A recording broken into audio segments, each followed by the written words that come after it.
All right, friends, welcome back. Thank you very much for joining me. My name is Swadik Mayanja, but you can call me Q, and yes, I am Q, the nurse. But today, this is special. We do every Friday, I do the nursing news. Every Sunday, I do the Everyday Hero show. I think this is a little bit of both. So to introduce my guest this week, it's Nora Watts. She's the treasurer of the Massachusetts Nurses Association. So that's the portion. And she is a nurse, a long-time nurse, and she'll explain all the different types of nursing she has done. That's important, because that's the Everyday Hero portion of this. The nursing news portion of this is question 1 here in Massachusetts. It's about to happen with like 60 days out, 40 days. It's in November. 66 days, I think. Exactly.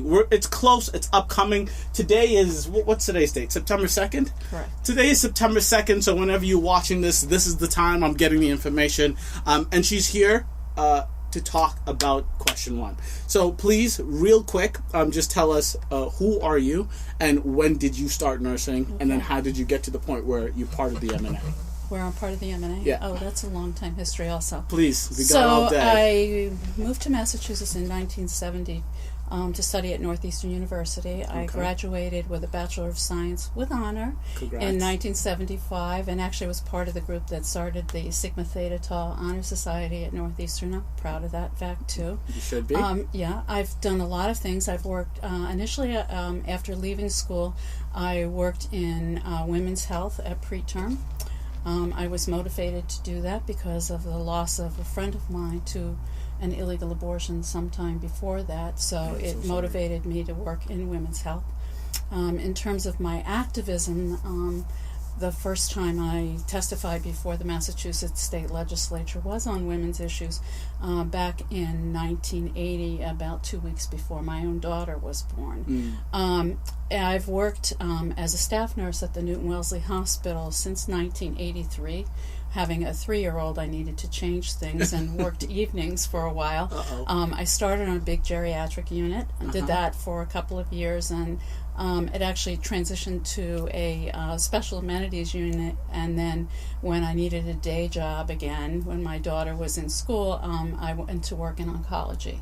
So I spent a long time working on an inpatient oncology unit, and then due to rearrangements at the hospital, ended up getting a job at the outpatient infusion center, where I've worked ever since. Initially did a lot of chemotherapy there too, and now the focus is more broad-based. I recover post-invasive procedures from the radiology department at time. I give a lot of blood transfusions to people who have cancer and other medical problems, and I treat people with rheumatoid arthritis, say, and immune deficiencies, all kinds of stuff. I never know what I'm going to get. Yeah, and I still work full-time. Nora, just wowzers, all right? Just wowzers.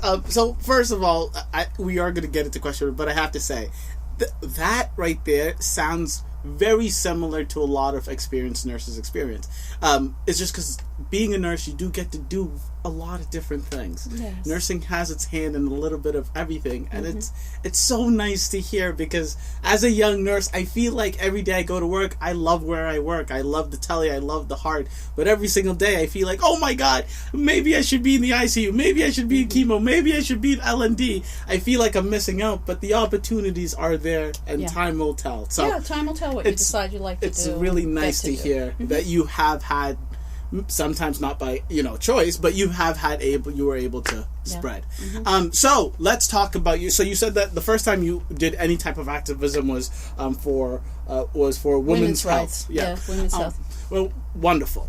How did that, and how was it right after that you joined the MNA? Were you always a member of the MNA? No, how did you get into that? That happened in 83 when I went to work at Newton-Wellesley Hospital. Those nurses had organized their union in 1980. Actually, I watched their strike. Newton-Wellesley is unionized? Yeah. Oh, wow. Oh, yeah. Did not know. Yeah. Okay.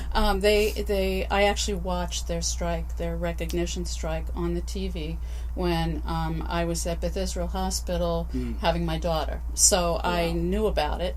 And then when I decided to change the focus of my career, and really that had to do as much with my family as with anything else, as a condition of employment, I became a member of the Massachusetts Nurses Association. Okay.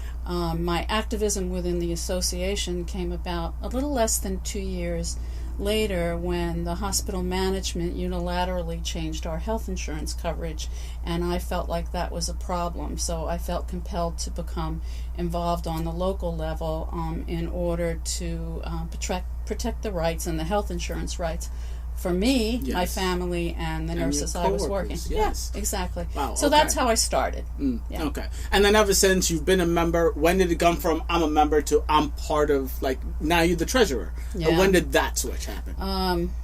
That was a couple of years later, due to a dear friend asking me to come to a meeting and to find out what was going on with the leadership at the MNA. And I went to this meeting, and I was intrigued and interested and impressed with the level of advocacy that was happening in the association, both for patients and for nurses. Yes. And then once involved, it made perfect sense to me to continue to be involved. Once you're in there, might as well do something, right? Yeah. Instead of just going to and the meeting. And truly the staffing issue, Exactly. which became increasingly complex Definitely. in the 90s. And that's the reason she's here. The transition was phenomenal. She's done this before, obviously. Yeah. So let's talk about the staffing issue, okay? So to give you guys a background of my situation,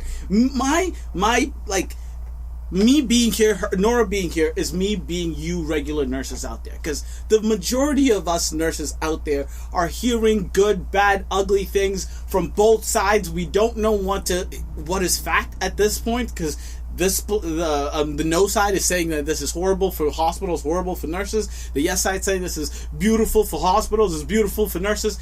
It's so hard to make a decision, especially when you're in an organization. If you work at a hospital, you hear management say one thing, you hear the staff nurses say another thing, you hear, your friends and family say a third. It's been very difficult. So you're here to help us clear the air. So, background on my, where I stand on this issue.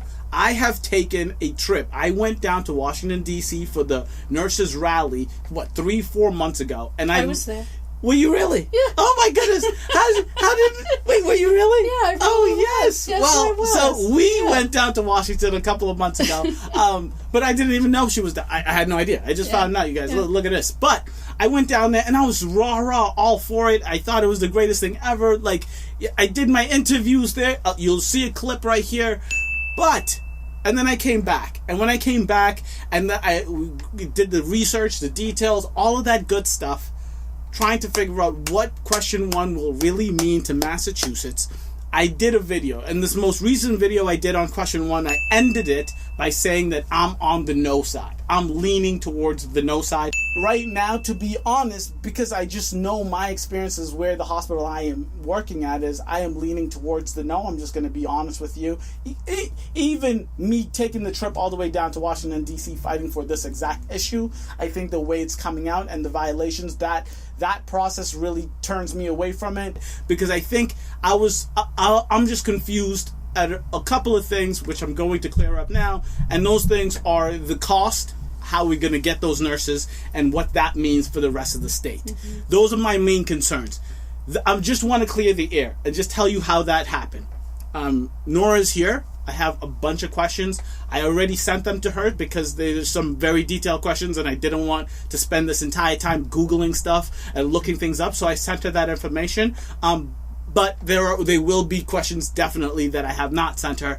And the last thing before we get into this, I contacted the ANA. I contacted the MNA, who are pushing it, and the ANA, who are against it. MNA, literally the day I contacted them, I sent them an email. I got an email back. I got a call from one of the members, and then they set this up literally within 3 days. With the emails was there. The ANA, listen, I am telling you right now, I am on the no side, and I do want to talk to someone from the ANA. That's what I'm saying. I've contacted them on Facebook, emailed them, called them. I've done literally everything I can to get someone here to have a conversation, and they haven't responded. So if anyone out there is hearing this before November 7th or 6th, November 6th, please contact me because I would love to hear the other side. Until then, I can't do anything else, but you have to hand it off. Credit where credit's due. The MNA, not only did they answer me, they did it efficiently, and she's here. Nora's here. So, jumping into this question 1. Okay. Why don't you just tell us from the get, what is the bill requesting? What is the patient mandate, safe nursing ratios? What is it asking? Okay, what it is asking is to set a limit based on the unit. Yes. Based on the research and the experience in California and the experience of working nurses forever, to set a limit in each unit to the number of patients we can have. That information has definitely been scientifically proven over the past 20 years. I think you were sent any number of studies that say that. Yes. Even information that was published by the ANA about the fact that limits need to be set. And we are going to get into those details. Okay. But so let me just, I'll tell you the story. I'll tell you my story. Yes. So I started working on this question almost 20 years ago. And and you know, the fact of the matter is that the conversation we always hear from management is you need to sit down and talk. Well, we did sit down and talk. And then they asked for research. And then tons of research was done that proved that this worked. Then we worked through the legislature. We sat down with people in the State House, and I can tell you that there was at least one incident where the management side representatives stood and looked at us in a legislator's office and said, "No ratios, not now, not ever." That's the kind of way. That's a little intense. Yeah, it is a little intense. And then we passed the ICU law back in 2014. Yes. And what we found is, despite the fact of passing that law, there were times when hospitals were not choosing to go by those limits. So I know one of the concerns that you expressed was about the fines. And the fines are not just, boom, $25,000 like that. They are up to $25,000 in the question. And actually, after this is passed, what will happen is what will trigger those fines will be set by the Healthcare Policy Commission in Massachusetts. So they will say, if X, they can't go against the spirit of the law, which is setting limits. Yes. Okay. But what they can do is say, if X happens, then the fine is Y. Okay. So that it's not. Okay. Oh, I hear you. All right. Okay. So that's what it is. It's not unreasonable because there was a blizzard today and a nurse had a flat tire. That triggers and somebody reports it, which I don't imagine practicing nurses are going to do. That triggers a fine. It's that repeatedly, or whatever the policy commission decides, that's what triggers the fine and the level of the fine.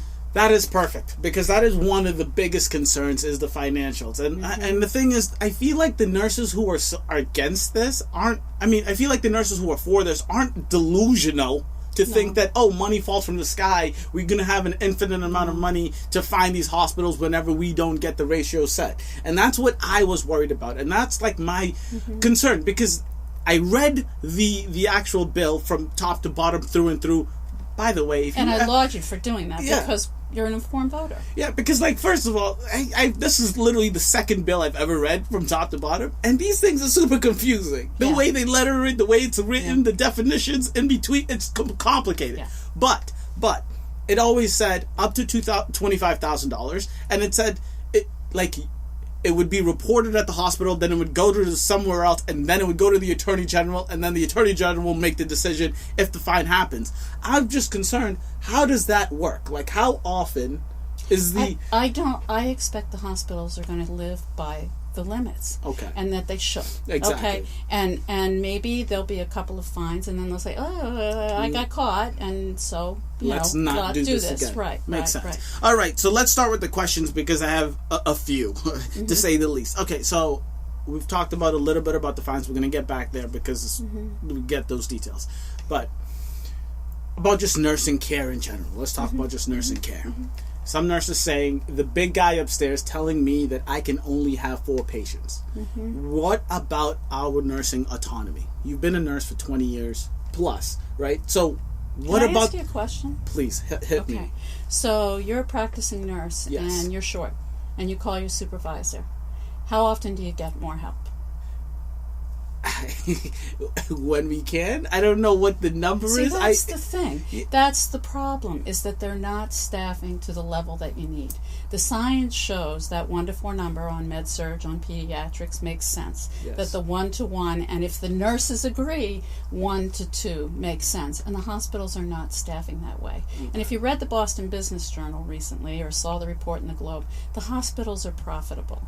If you were following what happened when we passed the ICU law back in 2014, the hospitals didn't, or not the, I'll say the hospital association, the partners, the big institutions, did not run away from the fact that there's money in the Cayman Islands that they have. So it's not as though there is not money. And the fact that, just again, going back to the Boston Business Journal, Yes. that these hospital executives who are making tens of millions of dollars or millions of dollars got double-digit increases in the past years. So, you know, we're talking about care. Yes. Okay? And what we want to do is make sure, based on the science, there are enough people at the bedside to provide the care.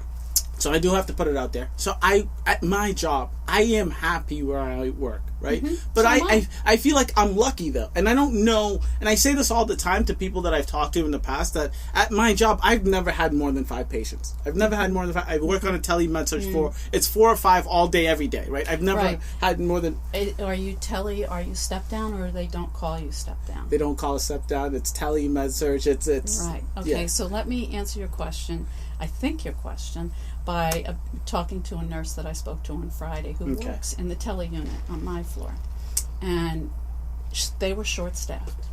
I didn't ask her the numbers. I didn't have to ask her the numbers because she was distraught talking to me. And she said to me, Nora, when I told them we needed help, they said, you're going to have to step it up. And her response to me is, when we've stepped to the top, there's no place else to step.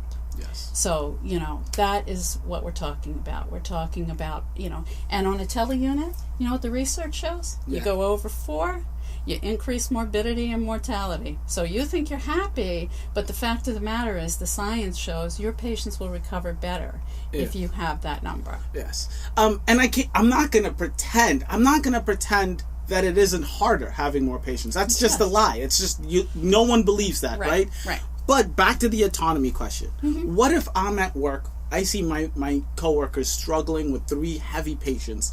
I have 4. I want to help her. You know what? Let me take that off your load. Let me help you out. Let me help you, but not put it on my assignment. How about when the nurse needs to go downstairs to transfer a patient? Actually, it says they have to cover, that the hospitals have to provide enough nursing care to cover at all times. At all times. So even if there's a code, and when someone... Well, if there's a code, what nurse isn't going to help another nurse during a code? Is it harder for you when you have 5 patients, or is it harder for you when you have 4?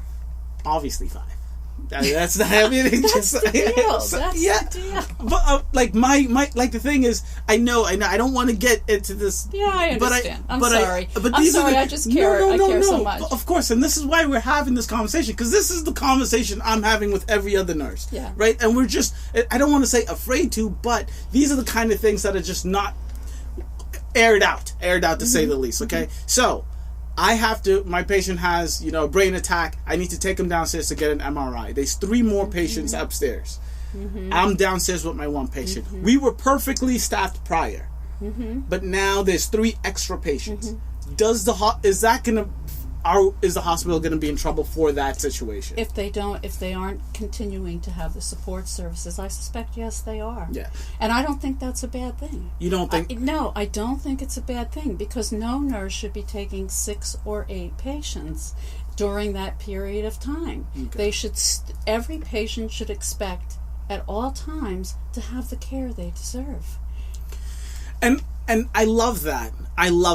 Of course, in a perfect world, that is what I want. But I don't think it's a perfect world. But, sorry. I do. I apologize. No. And this is why we're talking. But I do think that for the hour the MRI takes, for the hour and a half the MRI takes, I would be okay. I am perfectly. I believe in my nursing care. Codes? and you've got 5 other patients or 6 other patients. Then, I mean... Then you're in deep trouble. And you know what? Under your nursing license, what does it say? You must be responsible for toward and untoward, for the expected and the unexpected. And that's why these limits make sense. They do make sense. All right, so we could do these what ifs forever, but we're going to move on. So that's somewhere where we're a little bit rubbing, but I love this, and this is why we're talking. Okay, so still with the numbers, still with the ratios. Okay. Let's talk about the ER. Okay. Because one of the associations, one of the nursing bodies, organizations that are against this are the emergency room nurses. Mm-hmm. I've never worked in the ER. I've only been down there, and I know how hectic it can be. I know wait times are out of this world. Patients will get frustrated down there. It's a different world, okay? So you ER nurses, let me know. But the ER nurse organization is against this bill. Mm. Have you ever worked in the ER? And I don't know, because I don't have any personal experience, but I do know what I hear from the nurses who don't want this to go through, that are part of the ER organization, saying that this is going to rip everything apart, because the exact examples I was giving you about one nurse gone, that happens 24/7 around the clock all day down there. Because they don't have enough nurses. And I would say that the nurses at my hospital have been incredibly supportive. Actually, the ER Nurse Associations is one of the things that I find the most shocking. And the reason that I find that the most shocking is because of studies that have been posted in their own journals, which say that these numbers in the ER make sense. There was one in 2018 in the Western ER Nurses Journal. Yes. And there was one in our association's journal just last year that said that adequate nurse staffing in the ER is essential for good outcomes. And then look at California. California has 47% lower ER times. People are less likely to leave their ERs without being treated, and their throughput, I hate that term, but their throughput... What does that mean? Throughput is, it actually started out as a manufacturing term, but it's the term that hospital managers use in your time to get a patient from the emergency department onto an inpatient unit. Yes. So the times in California are lower. Because, yes, because faster. Oh, yes. Faster, yes. Okay?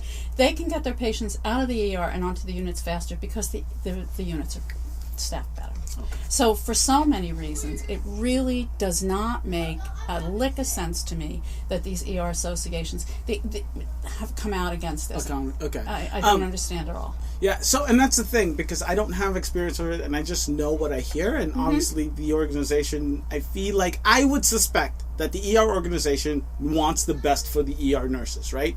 And if they think that this is wrong, can I just ask, if the ER is staffed well, right, and, it's heavy, they're getting their patients, is this going to cause a longer wait time for the patients? Is this going to mean that the ambulances can't be bringing in patients? Because in Massachusetts, we have a diversion law policy, right? What is going to happen to the ambulances that are bringing in patients if we're staffed at the brim, and if we allow a patient that comes in that's coming from the ambulance, that's coming from the ER, the hospital is going to be fined. Okay. We're not going to. I don't believe that any ER nurse would ever not treat any patient who comes from the door. And the ER nurses that I know are very supportive of this because they know they're understaffed. And my answer, I just gave you the answer to your question. Yes. California has 47% shorter wait times than Massachusetts. Okay. Their outcomes are better, okay? Financially, the hospitals are in better shape. It all works. It's out there. And all that stuff that you were sent, all those studies, the information is all there. It is from the scientific journals. It's all there. It is there. As a nurse who was one of the nurses who helped write the question. Oh, that's awesome. You did? Yeah, sure. Oh, wow. Yeah, I've been working on this for a long period of time with my colleagues and with outside groups. We have a coalition of partners, seniors, community groups, religious groups. They all looked at this, and that we have more than 100 sponsors for this thing. Yes. And it's just because we're not staffed the way the evidence and way the experience of the nurses tell us we should be staffed. And the thing is, there's no question in my mind, right? If you go to any ER right now and the nurse is over there and he knows that if I accept this patient, the hospital's going to be fine, but I need to take care of the patient. There is not a single nurse I have ever met in my life that's going to be like, you know what, I'm not going to take care of this patient because I don't want the hospital to be fine. So I respect that. You're right. The care is not going to change. Getting fined or not is the question. And if the hospital continues to get fined, they are going to hire more nurses to make sure that stops happening, which is the ultimate goal. Do I believe having more nurses means better patient care? Yes. Yes, I do. And so I've thoroughly, David, who is the person who connected us two together from the MNA, sent me a bunch of research studies, right? For the past couple of days, I've been going through all of them over and over and over and over. And then I go to the ANA site, the Coalition Against It. I went through all of their studies. And I have to say, it is still so hard for me because these studies are like evidence-based, meta-analyses, all of this stuff. A lot of the studies I see that come from the ANA, from the Coalition Against, says that the studies that you guys say just speak of the staffing is better, but there's no evidence that the patient care is better. The nurses are happier, but there's no evidence that the patient care is better. But then I read the studies coming from your end, and it's just so hard. I mean, I'm gonna read you something. Please and thank you. Well, please. If you'll indulge me, I'll read you something. I want to show you this. Please and this thank is from the American Nurse Today, which is the ANA journal. Okay, this is published in April 2016. And I'm going to have this on screen for you guys to see. And this is Leah Curtin, RN. All right, she's a doctorate. She's a fellow of the American Association of Nurses. Okay. And she is known as the living legend in nursing for her work in ethics. And she was asked to address the American Nurses Association meeting on ethics and staffing. And there's a summary of her remarks. But I'm going to go right to the section that says the bottom line. And I'm going to read you that. Please. Ethics has to do with trying to determine what is the right thing to do in a given situation. The integrity of the answer is, to a large extent, determined by the validity of the information upon which the decision is based. We have a good deal of valid information, and more studies are being published almost daily from researchers in health-related fields in the most respectable of journals. We have the data. We know we put patients at risk if we do not staff according to the data. The ethical conversation is over. The question now becomes a moral one. What do we actually choose to do about what we think is the right thing to do? If we do not handle the moral question, it soon becomes a legal one. And so that's what happened. Morally and ethically, we're not seeing hospitals do what is the right decision for our patients and for our nurses who are burning out. So it's become a legal one. So that nurses from Massachusetts gathered more than 130,000 signatures to put this question on the ballot and put it to the voters, because we believe very strongly that this is the right thing for the people of Massachusetts. So for you ANA nurses out there, this is a rough hit. I mean, this is the leader of your pack. I mean, this is the nurse living legend. I mean, this is your nurse speaking. Right. So this you can have. Please and thank you. And like I said, it's going to be on screen. You can see it for yourself. Thank you. I thank you very much for that. Right. Okay. So I think out there in the world, no one can. Common sense says more nurses mean safer patients, and it's hard to prove otherwise, right? But moving on to another fear that a lot of nurses have. What happens if we have to hire 1,000 more nurses? What happens to the nursing assistants? What happens to the IV team? What happens to the rapid response team? What happens to the infusion nurses like you? What happens to all of the extra? Because yes, nursing is important, and yes, nursing spends the most one-on-one time with patients, but it's a team. It's not just nurses. Right. It's far from just nurses. Right. So I'm worried about my coworkers that don't have an RN at the end of their name. And the question addresses that they can't eliminate those positions because we understand that those folks are very important. And I'm sorry I didn't have it to bring to you, but No, I will that's make fine. sure that you will get a copy.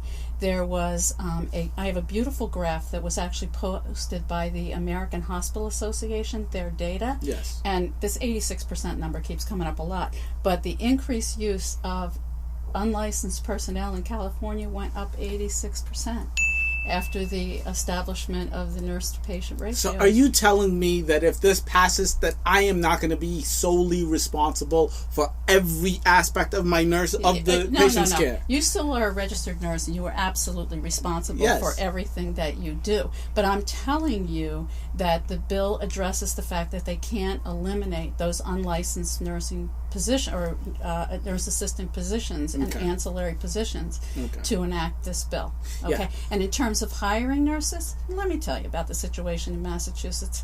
We are fortunate that there is no nursing shortage in Massachusetts. There's a shortage, perhaps, of nurses who are working in the hospital. But here's the story: Massachusetts has one of the highest per capita number of residents who are registered nurses, and in addition to that, we have more nurses working per diem and part-time than almost any other state. So there are nurses already here who can fill a lot of those hours. In addition to that, our institutions of higher learning, they graduate between 3,000 and 3,500 new nurses a year. So if you've got more nurses at the bedside, they will have an improved ability to orient those folks and get them up and running, and we certainly have the nurses. So that's something that I don't like. I don't know the numbers. I don't know the statistics behind this. But I have to be honest. It is sometimes hard to believe that there are nurses out there that are waiting for this bill to pass to then come through. There are nurses out there that are not willing to take full-time positions because they just would rather do VNA or be just part-time. I find that hard to believe, but that's something I don't know the numbers to. So we'll put. I believe that information comes from the Massachusetts Healthcare Policy Commission. Okay, so we'll take that. We'll take that, right? But my question is, if this bill passes, why is it that Massachusetts has from November 6th to January 1st, where California had years to put this in place? How are we expected to hire thousands of nurses, get them trained, get them ready by January 1st so this can happen? A lot of them are already, there are a number of nurses, as I just told you. We have more per diem nurses and part-time nurses than any other state. There are a lot of nurses. But is it necessary to make it a little over a month's time? Or can we get some time? That was the decision of the group that wrote. That was the decision of the group that wrote it, and it was a large coalition that reviewed every single piece. And should we wait? We've waited 20 years. Yeah, and yes. There are nurses in the system. There are nurses who haven't found jobs. There is the money, and I don't see any reason.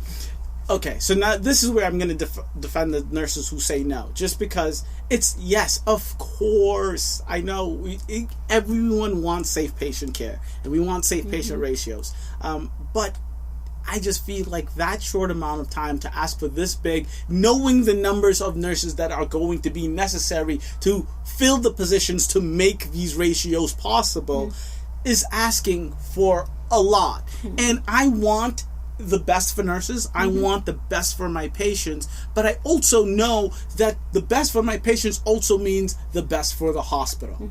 If the hospital is losing next year, because next year is when they're going to be trying to hurrah get as many nurses in there, if the hospital is hiring an infinite amount of nurses and they have to throw out bonuses and sign on bonuses and all this stuff, does that end up being worse for the patients if the hospital's losing out? Please remember that they gave multi-million-dollar increases to the CEOs in the past year, that they're making money, that they are doing well, and that the nurses are there. I'm just curious, how many nurses that you work with are part-time and full-time? I am part-time. Yeah. But how many? a lot. I mean, I know, Yeah. I feel like it's half and half, It's right. Yeah. So I can remember when I knew the information for Newton-Wellesley Hospital, which was admittedly a few years ago, it was only 1 in 10 nurses that had a full-time job. Oh, wow. Okay. Okay. So, and that's just one hospital in Massachusetts, and I can't speak for every hospital in Massachusetts, but I can speak for the information that I've gotten that an awful lot of nurses are working either casual, or, meaning per diem, or in part-time positions. Yeah. So certainly there is flexibility in terms of being able to staff up. Yeah, and so I do have to say on that point, yes, there are many nurses that I know, and I want to say half and half, but like I know, it's just personal experience. I don't know the exact numbers. I do, say one is half and half, but you're right. I don't think I've met a nurse that's working part-time or that had the option of working full-time and chose to work part-time and is not waiting for full-time, right? So that is true. Yes. That because I myself would like to work full-time. I know a lot of nurses that would like to work full-time. The only nurses I know that have the option that choose not to are for family reasons, but that's very few and far between. So that I do agree with, but I don't know if just those nurses were to switch over to full time, the majority of those positions would fill. So that's something we'll have to discuss later. On this same topic of having all of these nurses, another concern is a lot of these nurses that get, once this bill passes, if this bill passes, we are going to hire a ton of nurses into the hospital, which means we will lose nurses from the VNA care. We will lose infusion nurses. We will lose rehab nurses. We will lose hospice nurses that are not in acute hospitals. Is that true? Or there's a limited amount of nurses? No, I'm going to say again, Massachusetts does not have a nursing shortage. We have the highest per capita number of residents in this state who are nurses. Okay. We have the nurses. Okay. All right. So we'll leave that there. All right. So moving on. So let's see here. I have there. Okay. We talked about the size of the mandate does not account for acuity. Yes. No. It does account for acuity. There's built right into it that they have to develop an acuity system for how to decrease the amount of So that's the one that's the question I'm not gonna read out loud. But I wrote down all the concerns I hear the most. Okay, so please, we talked about the experience. All right, so I've asked the major questions that I have concern about. Right, the major questions I have concern about. I want you to talk to us. At this point, right now, of course, I have to be honest. Like you guys, I have to be honest because that's why I'm here. It's hard for me to decide, right? I was on the yes. I was raw. I traveled to Washington, D.C. for this. I read the bill. I had the conversations with the nurses around me. I then leaned over to the no. Now I'm back to the middle. It's so hard. It is so hard. My heart, I have to say, my heart says, of course. My heart says this is definitely the right thing to do.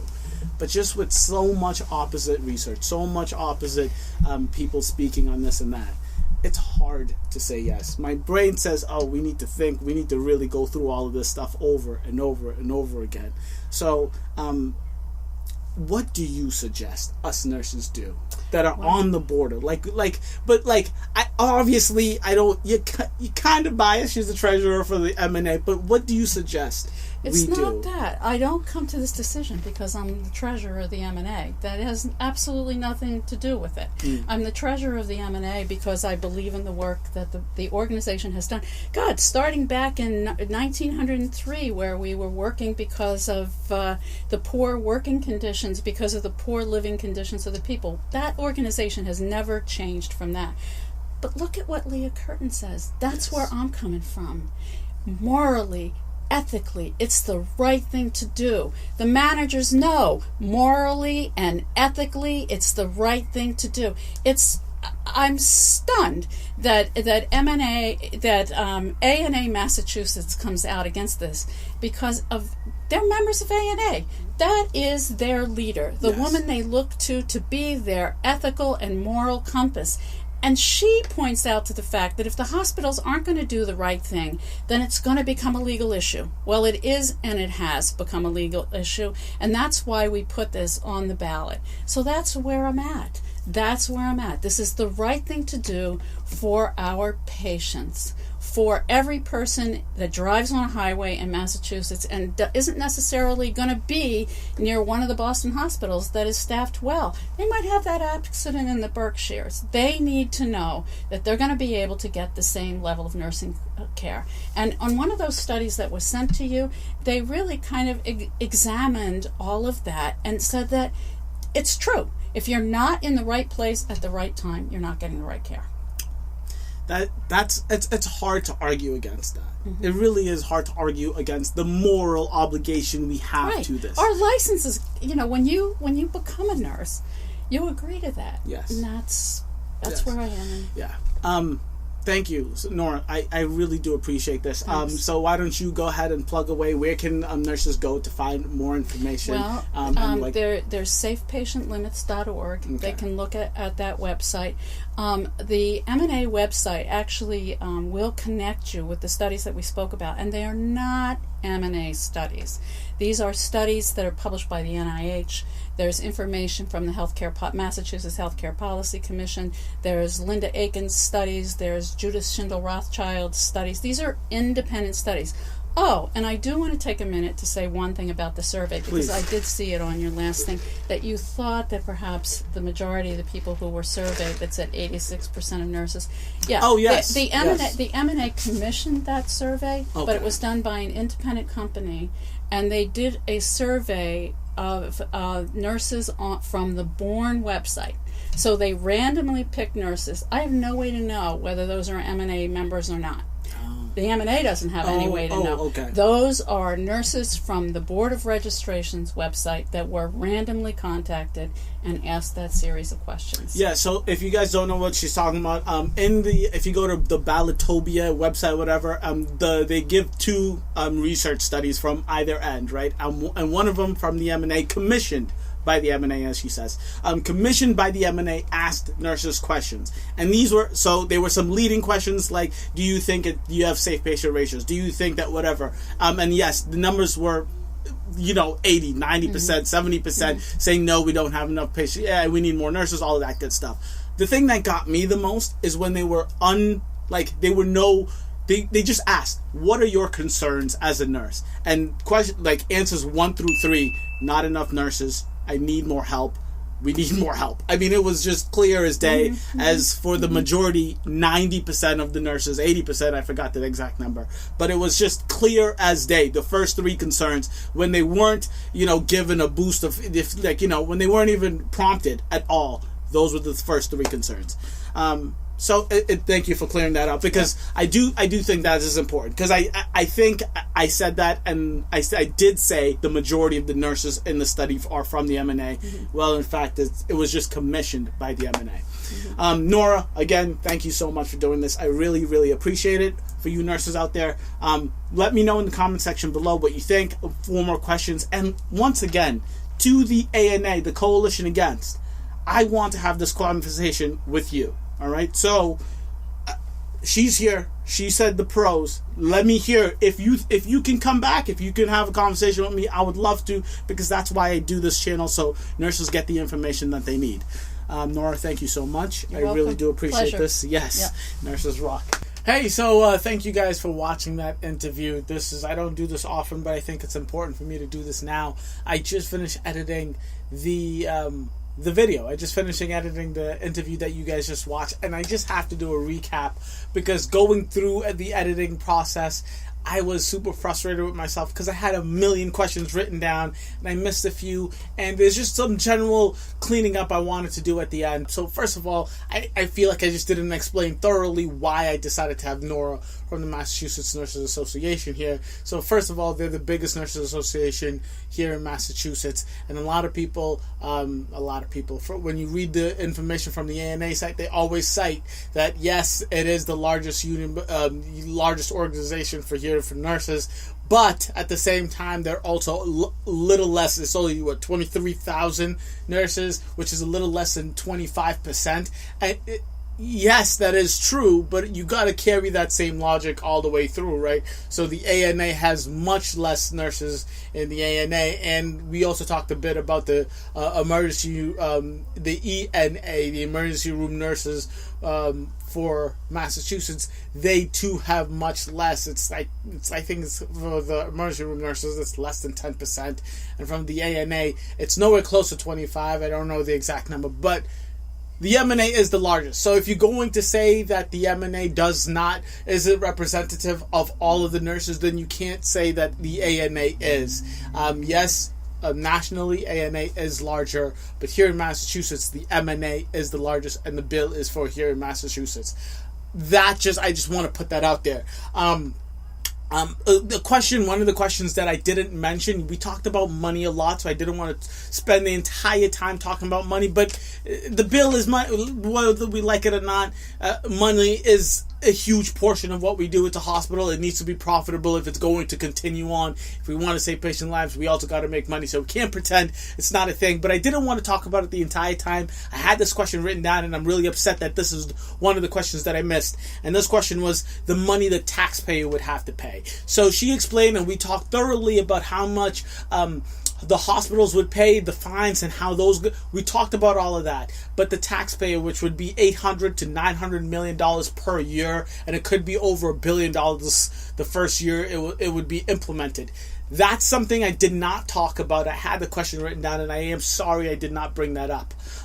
But I do want to make sure you guys understand when I did bring up how the hospital is going to pay for this. Here are some pictures. You can freeze the video and look at the actual pictures right now of the financial situation of the majority of all of the hospitals here in Massachusetts. If you pause the video and look at it, or if you just click the link in the box below, you will see that 80% of the hospitals in Massachusetts had a surplus at the end of fiscal year 2017 and has had surpluses for years before. The profit margins are huge. The CEOs, so nurses out there, understand the management in the hospital you work at, the management in the hospital that you can see, aren't the ones getting paid the millions and billions when the surplus is that high. It's the CEOs. It's the people in the suits that you never get to see but make the biggest decisions for the hospitals. Those are the people that are getting paid the millions and the bonuses and such.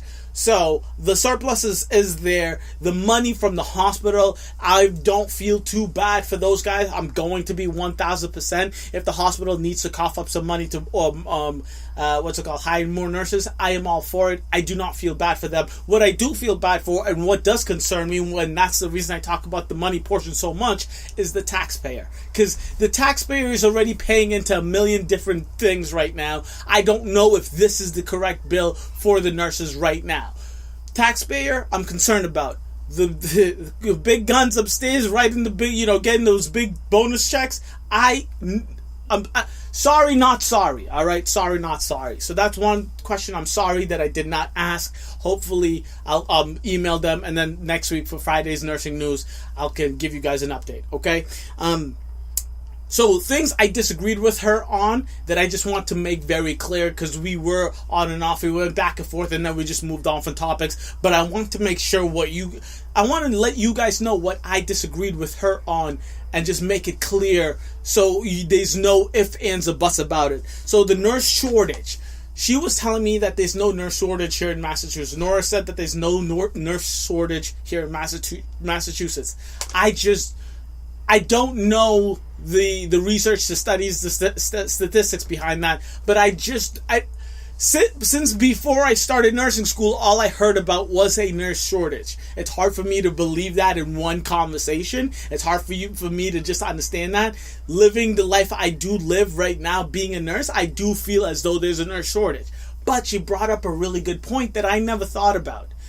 If you go to your work right now and just ask the people on your unit, the people on your floor, how many people are on this floor that are working part-time or per diem that would like to work full-time?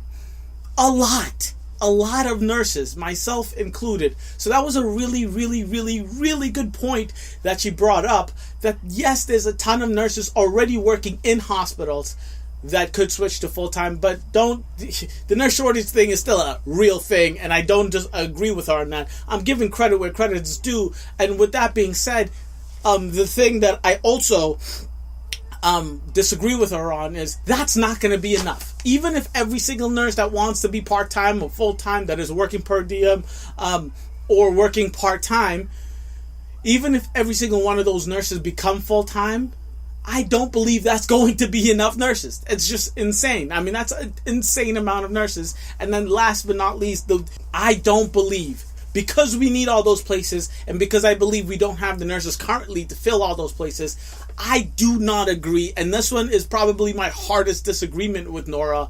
I do not agree that the length of time they gave us is sufficient. In fact, it's not only sufficient, I feel like it's punitive. I feel like it's going against the goal, right? If they gave enough time, even if it was a year, even if it was, give us your exact plan, give us a plan on January 1st, but you have a year to put that plan into action. You have a year and a half to put that plan into action. I feel like that would have been so much better.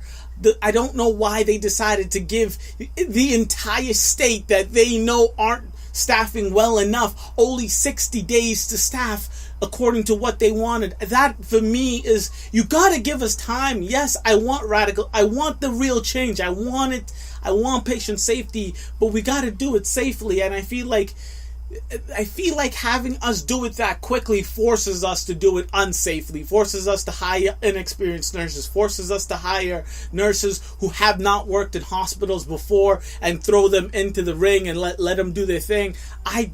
The amount of time, the short amount of time that is given with this legislation is just, that's the one thing I will not budge on, and I disagree with it wholeheartedly. The amount of time is insanity. You can't give us 60 days. You can't give us a little over 60 days to staff 1,000 nurses for all these acute hospitals. I don't agree with it. I think that for me, I can't budge on. There's nothing. It's just not real. It's just not real. Orientation is longer than that. Even if for some way on planet Earth we were able to hire 1,000 nurses the day after the bill was passed, orientation wouldn't be done. You know what I mean? So it's just ridiculous. I think it's just ridiculous for that ask. I'm sorry, I can't agree with that. The last disagreement I have with what Nora said, and obviously this is Nora, she's part of the MNA, she's a treasurer at the MNA, but I'm not going to pretend for 1 second that she represents every member of the MNA, and this was just her perspective and outlook on the situation. Yes, they drafted the bill, the MNA drafted the bill, but obviously she's not the spokesperson for every nurse. She's just not. She's just her person that represents, she's a member of the MNA.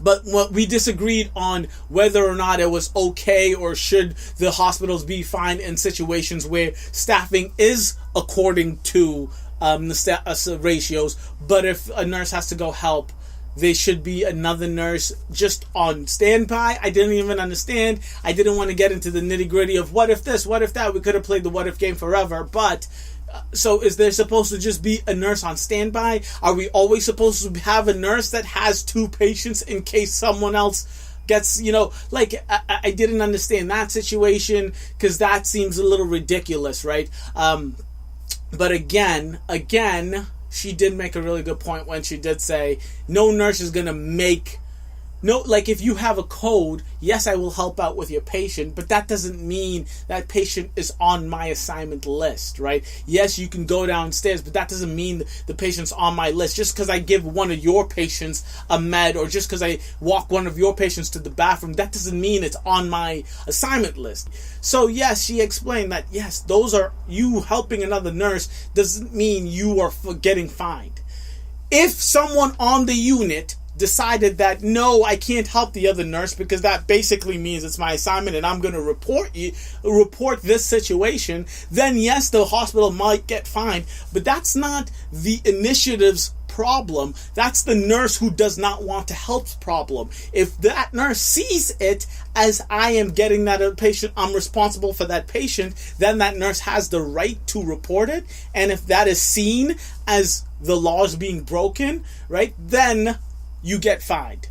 But if the nurse is like, yeah, I'm just helping the patient, this is not something I'm going to report, that's ridiculous, she'll be back in 45 minutes, she's taking care of someone who just coded, no one's going to get fined. So yes, pros and cons, but it has to be reported as a problem, and then the Department of Health and the Attorney General has to say, yes, that was not right. That you should have had an extra nurse. So it's much bigger than, oh my goodness, it went 5 minutes where 2 nurses were taking care of 5 patients instead of 4. So you gotta understand that. I know I just took a super long time to explain that, but you have to understand that, because that's a big concern I had. When my nursing buddies need help, I'm going to help them because I care for both them and the patients, but that doesn't mean I am fully responsible. That means I'm helping my coworker.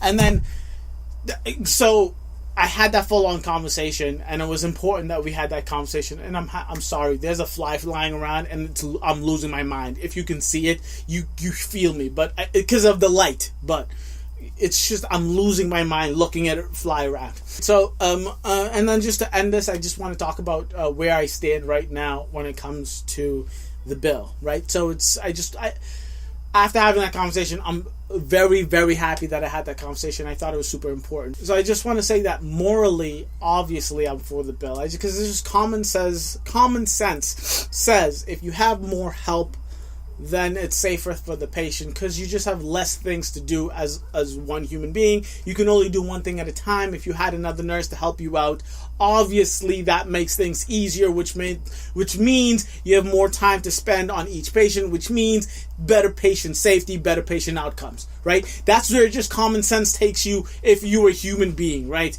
But that's obviously not the situation, right? You can't have an infinite increase in nurses and not have to take anything out if the hospital, which is a business, is going to function, right? So when they start talking about things like firing ancillary staff, and I don't want to say it's a myth, but she did mention, and you guys saw on the screen the graph that showed an increase in California of ancillary staff after the mandate.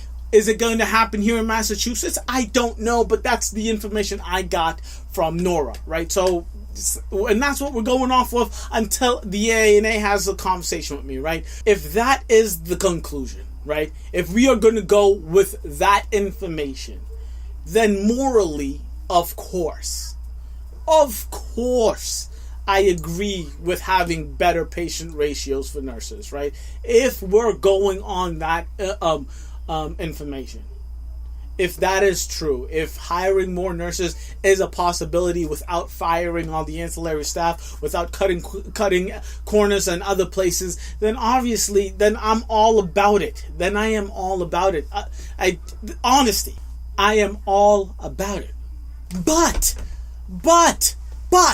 right? There's always a but, and here's the but. The big but is, even though morally and ethically I believe that that's the right thing to do, I don't know if this bill is the right bill to do it.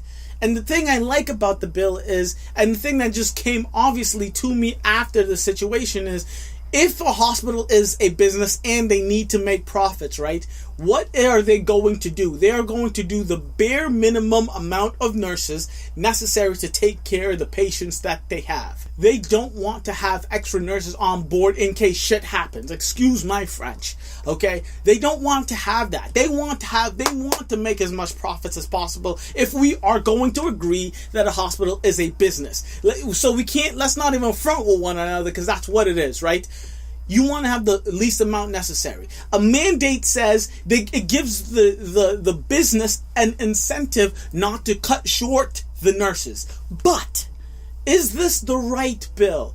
Are these fines the right incentive, or instead of becoming an incentive to hire more nurses, it becomes a punishment to everyone else that isn't a nurse? So that's the dilemma. That's the situation where I'm torn between, right? Because obviously, if this makes nurses happy, but it doesn't affect everyone else negatively, why are we having a conversation? Let's do it. Let's pass it today.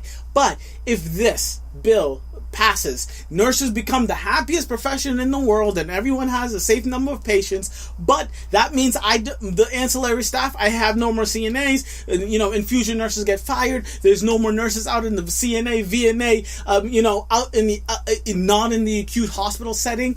if that becomes a worse situation because of this bill, is it worth it? Or if the taxpayer ends up paying an insane amount higher on their taxes because of the $800 to $900 million annually after the first year? I mean, there's so many things to think about, but I think that's where the dilemma is. So that's the dilemma, and if you break it down, it comes to this simple question, right? The simple question is, the intention of the bill is great. If you hear it, like I said, everyone that hears that, the first thing they're saying, the intention is obviously there. We understand you're trying to help nurses, and because you're helping nurses who do direct care with patients, you are therefore helping the patients, which is therefore helping the community and the state that we live in. That is the intention of the bill. But the question lies, are the unintentional consequences from this bill, which there is no way that there are not unintentional consequences, right?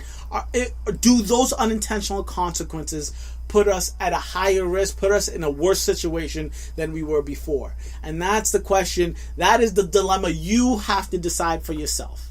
So credit where credit is due, and I think that's the theme of the goddamn conversation that we had today. But like I said, the MNA has been efficient. Literally an hour after she left, I got an email from David who said, "Oh, I heard about the interview. It went well. Let me know when it goes out. We'd like to share it. Doesn't matter if you said if it was positive for us or negative for us. We would like to share it. Nora is happy with it." I was like, amazing. Thank you again, right? The ANA to this for last 45 minutes ago. It's 11:55 p.m. September 2nd.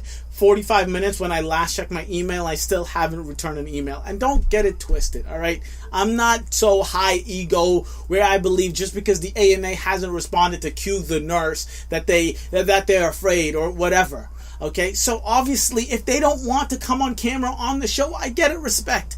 But I sent them an email to 3 different emails, and it wasn't, I need you on camera, I don't want to hear your information. I first asked as a nurse, I was concerned and I wanted to hear their side of it. That was number 1. Number 2 is I asked if after they give me the information like the MNA did, for me to read for myself and then I could report it to you.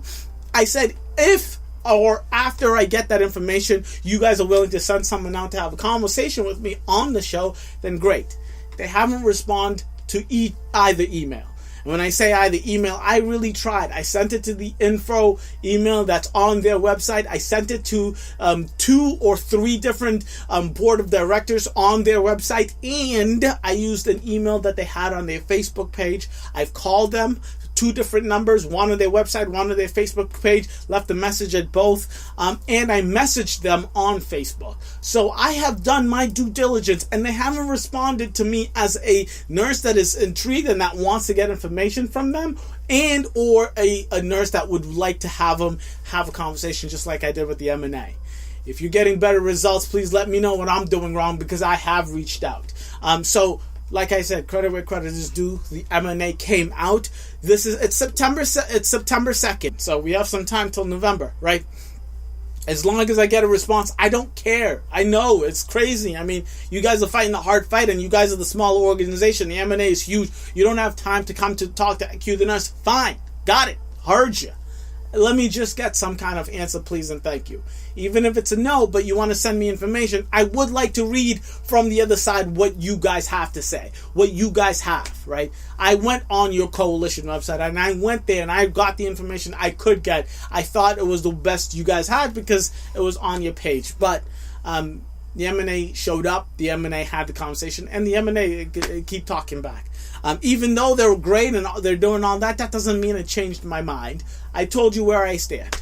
Thank you guys for watching. Thank you guys for taking out the time. I want to hear your conversations. And yes, I'm sorry I missed a couple of those questions, but let me know, because I'm still talking to them, and every Friday up until November 6th, and whenever I do get an update, I will. So if you have more questions, I'm always emailing David. He can send me the questions. I'll send him the question. He'll give me the answer. He'll give me the official MNA statement or what they want to hear to the questions we have, and then I can report it to y'all. So comment section below, let me know, what are you still concerned about after hearing their side? If there's no, if you're done having the argument, you've decided, great, let me know why you've decided, all right? And if you still have questions, like I said, down below, I'll contact them every Friday up until November 6th. The Nursing News I will give you guys updates. Thank you guys so much. Again, shout out to MNA for coming out. Thank you. ANA, I really want to hear from you. So please and thank you. Catch you guys later. Don't forget to like and subscribe. And most important, especially for this, comments down below. Deuces.